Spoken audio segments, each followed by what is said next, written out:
Hello and welcome to Our Place in Sicily. Today we have a special guest. That's my daughter, Abby.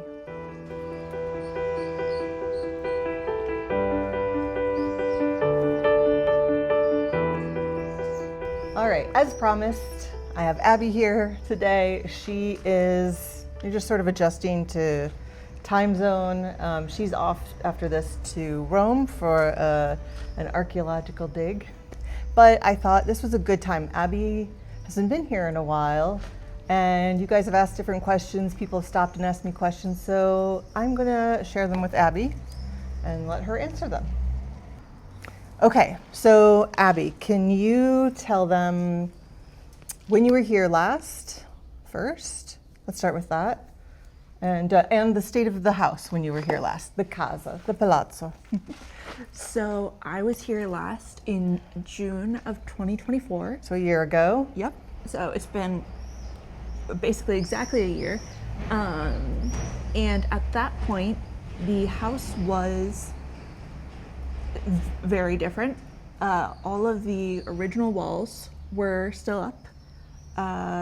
Everything had pick marks in it because we were hoping that we could just save some of the walls. In the guest house, In the guest house. And we were just going to try to replaster them and refinish them. So everything was pockmarked, and the floors in the main house were not the most safe or stable. So if you wanted to go around, you went on balance beams in order to avoid putting direct pressure anywhere on the floor. Some people would think a balance beam house was fun, Abby. Some people would think that. Some people do not have balance issues like we do. That's very true. Yes, I am magnetized to the floor. I like to be on the floor, ground, whatever, surface. A lot of people that I've talked to that are sort of jealous, I'm jealous of me too. I can't believe this is true. But they say, they'd love to do this, but, their family situation or their kids still need them or lots of different reasons. And everybody, not everybody could do this. I totally understand, but I thought maybe you could give some perspective on how is this going for you? We are not Italian. It was not in the cards that we would ever move to Sicily until we decided to move to Sicily. What does it feel like, one, to have us so far away in Sicily, and two, what does it feel like to know you're going to have a family home here? Yeah, so for how it feels to be so far away, as perspective, I went to school an 8-hour drive away. So I moved 8 hours away when I was 17. So them being an 8-hour plane ride away doesn't feel all that different. Of course, time zones sometimes run into issues with when we're trying to FaceTime, but generally, we're still always chatting. I see them sometimes more often than I did when I was at undergrad. Yeah, that's very true. So for me, I was already used to this kind of arrangement. And so I still talk to my parents just as much as I did before, sometimes more than I did before. Yeah. And so it hasn't felt like there's a huge amount of separation there. With how it feels to know that we're going to have a family home here in Italy, to me it's wonderful. We mentioned at the beginning, I work as an archaeologist up near Rome during the summers, and so being able to be out here, come and visit my parents on my way to the dig, being able to have my mom come and visit me at my work, that's all an amazing thing for me that wouldn't otherwise be feasible. And everybody in our family loves Italy, so this has just been a wonderful extension of that. Yeah, I think mostly people are just frustrated that it's not done yet. Yes. Yeah, we had, I think we had dreams of using it this summer, 2 years ago when we started this. Yes. Okay, so what do you think are, like, let's say the top 3 things that have changed or surprised you or whatever that you would point out as someone who, by the way, watches not all of the videos, but some of the videos when she has time and when my videos don't annoy her. And so she, she's seen the floor plans. We've shared all the things with her, but she hasn't been on site. So what are like the 3 sort of surprises or excitement or anything you would share? So the big 3 things that surprised me when I came in, so the floor plan, even though I've been watching the updates to the floor plan and seeing like, these are the changes we're making after we demoed the first floor and the second floor quite a bit, it is still so different to walk in and there are not walls where there used to be. So like my room, my sister's rooms are currently, there's not a wall between them. And so I just kept looking and being like, I know this is my room, but where is Becky's room? Yeah, it is a little, and we hadn't been in there for a while with a real floor in it because that's the last floor we just poured. And so even for me to be in there is a little bit weird. Yeah. But I like a good weird. Yes. Okay. What another big thing I would say is the garden. Last time I was here was before it was like cleared out, really. They were just starting that process, I think. And so we were looking around the backyard and I was like, I didn't realize we had a second little altar. Like I knew about the one on the mezzanine. I did not realize we have one over by the guest house as well. And I literally noticed that not 15 minutes ago. Right. Yeah, definitely. Okay. Was that 3 things? That was 2. That was 2. Okay. The third thing kind of ties those in, but just like the ceilings and floors. The floors, having like actual solid concrete floors makes such a difference both in like the temperature of the house, but also like I feel like I can actually walk around. Like before in the upstairs main house, you felt like you were walking on eggshells a little bit because you kind of were. And so being able to just like actually wander around staring up at the frescoed ceilings is so cool. Yeah. And you were saying that there was one you couldn't even really get under last time? Yes. In the bedroom? In the bedroom, yes. Okay. In the far side of the bedroom, you couldn't really get under that last time. Yeah. And so I hadn't actually been able to go under where like the Cupid is. Yeah. And so that was very cool. And then the other thing I remember, which is not like, well, maybe it's a surprise, was that you were reminded at how big it is. Yes. It's one of those things where you see it in a video and cameras always distort the size of things. And so like between, I knew the rooms had shifted size and been demoed, so I had no like solid frame of reference for what size things were. I really just want like people to walk around with like a scale that you can see this like size difference. That's the archaeologist in her. She wants the little cheat scale, black and white little scale. And so I had forgotten like just how high the ceilings are and just how large the rooms are, partially because they've changed and partially because, oh my God, it's so big. Yeah. I think it took us, we were just walking back through and showing her, and it took us a full hour to walk through the house. I forget how big it is until I come and give somebody a tour, and I have to try to remember, like, you can't come see my house in 20 minutes. I mean, I can show it you that fast, but you can't ask questions, and people inevitably have lots of questions, which is so fun. Yeah, so it was bigger than you remembered, and things had really changed. It definitely feels more solid. We haven't fully planned your rooms, your suite. But what are your thoughts? Am I like making too many decisions for you? Am I making just enough decisions? Are you excited to work on it? Are you like, I'm way too busy? Like, what does it feel like to have your own suite in another country. I mean, that aspect of it is always very cool. And as much as I am really busy, I am also always really excited to talk about the house and to hear updates and to like chat about ideas for my suite. I also really enjoy the fact that like, because we didn't love the quality of the fresco. Yeah, there really was just like a trim painted around hers. It was the only room that had the very, I don't know if it had never been painted, but it was a much more modern, just, you think back to, it wasn't done in the 80s, but think back to the 80s when we were all stenciling borders around our house. It was very much like that. It was beautiful, but very simple and very hard to see in your room too. And so because of that, I get to have like, in my opinion, the coolest room. I really like the direction that we're going in with it. We're drawing in inspiration for like what I study and what I do, which I really enjoy.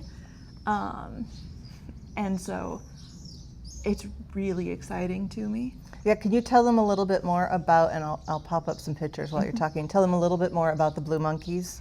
Yeah, so when was that? That was 2022, 2023, yes. So back in 2023, I had the opportunity to do a very long program in Greece.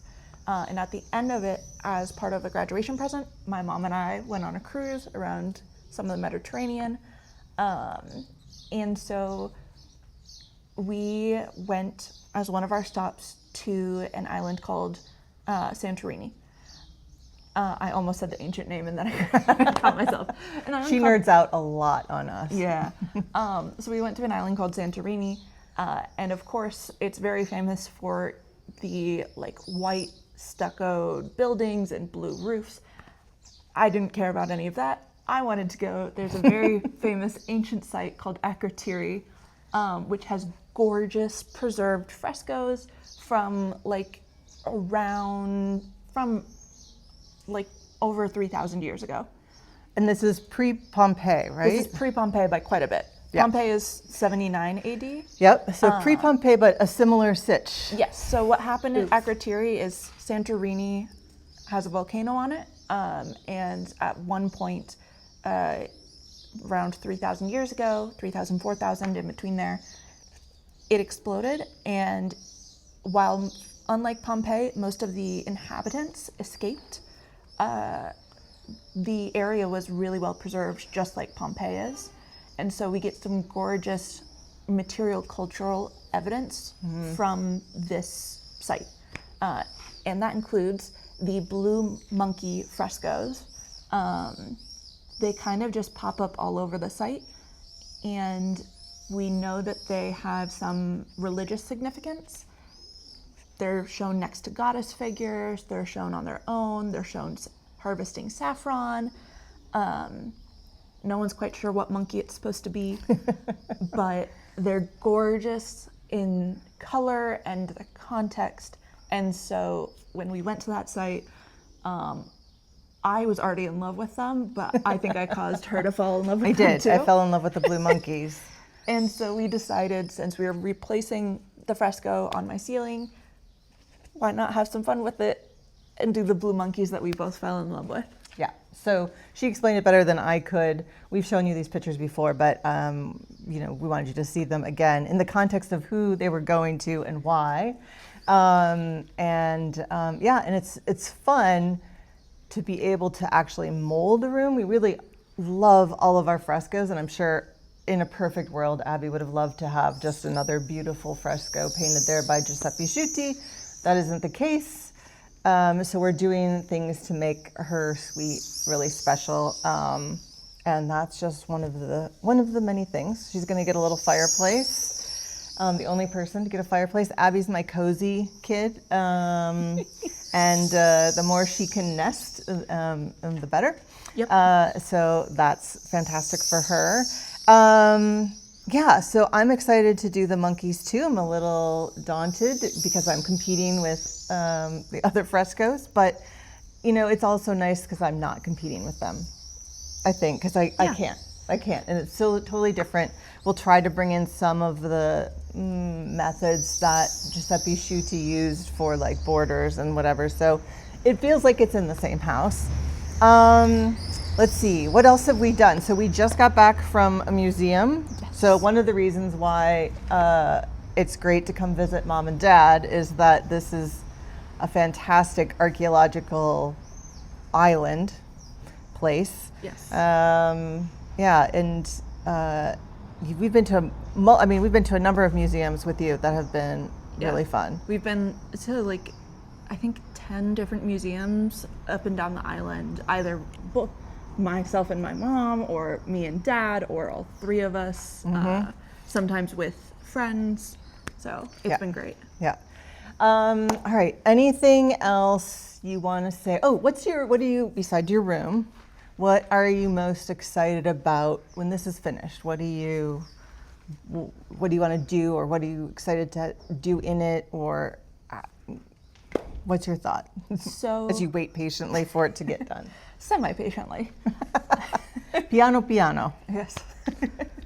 I would say, I mean, there's two things that I'm like perpetually excited about.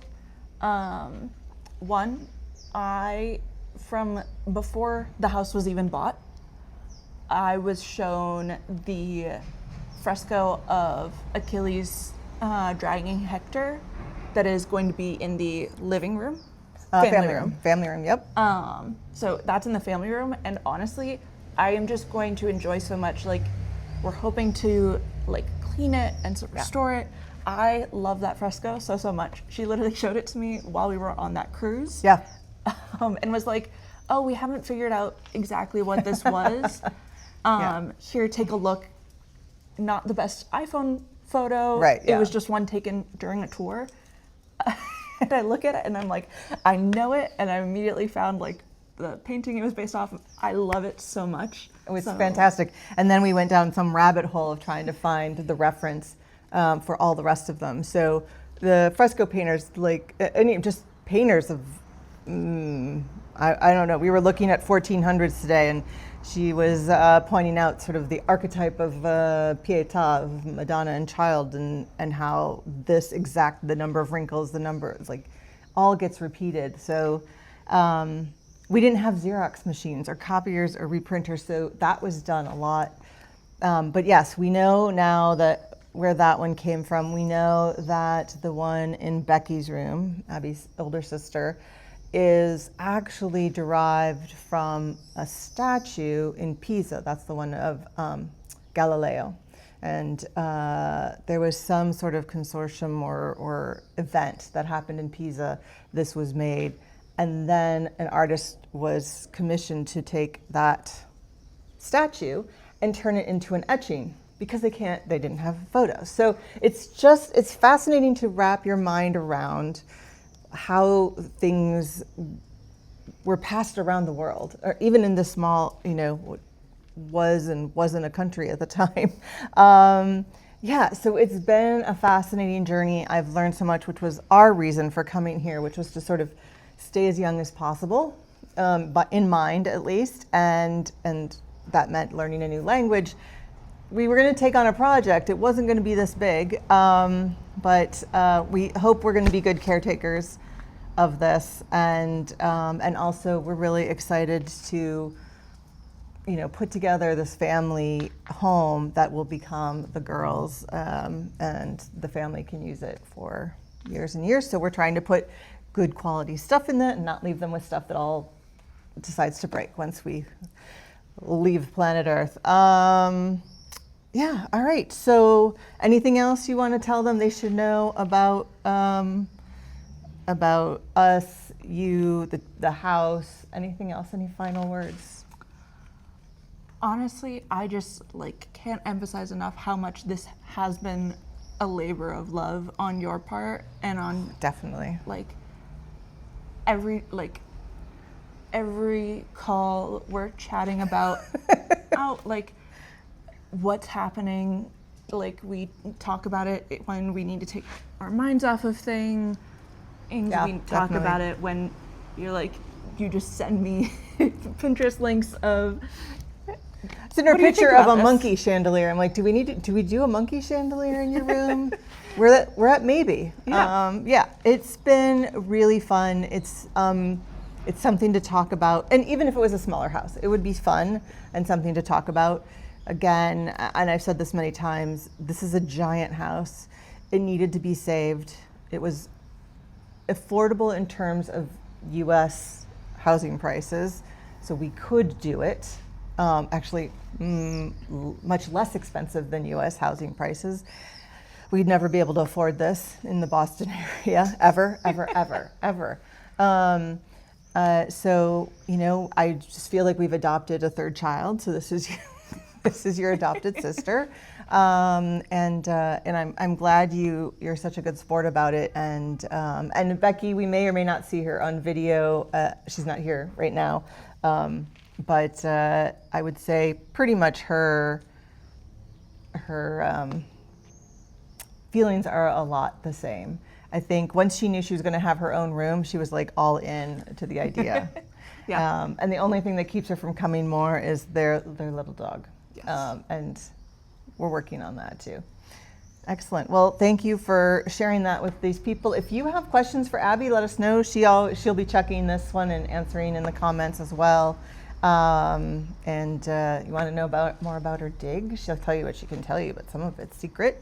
But you can ask her, like, what is it like to be in dig? And what is your job? So you don't have to do the like really dirty stuff. Yeah. You only have to do the semi-dirty stuff. Yes, I do less of the back-breaking manual labor, which I'm always thankful for. I am in charge of the finds management, so I keep track of all the fun things that we discover when we're digging, and I make sure that we have it recorded and stored properly so that we can use it as evidence for what the past was like. Yeah, and they're big picture, they're doing the dig now. Eventually, I didn't know this thing about digs, but they do all the digging, and then at some point they stop digging to like really analyze what they have. That's when papers start coming out, and that's when things start going public. So this is another dig year. Yes. Which is really exciting, and but I think within the next year we start getting published. yeah, So soon. Fascinating. All right, that's it for us today at Our Place in Sicily. Thanks so much for sitting in on our little chat. Please leave us questions, let us know. You have questions for Becky, you can put them in there too. I'll tell her to answer them. And until next time, ciao, ciao. Ciao. I'm gonna share them with Abby and let her answer them. But first, oh, there's a fly.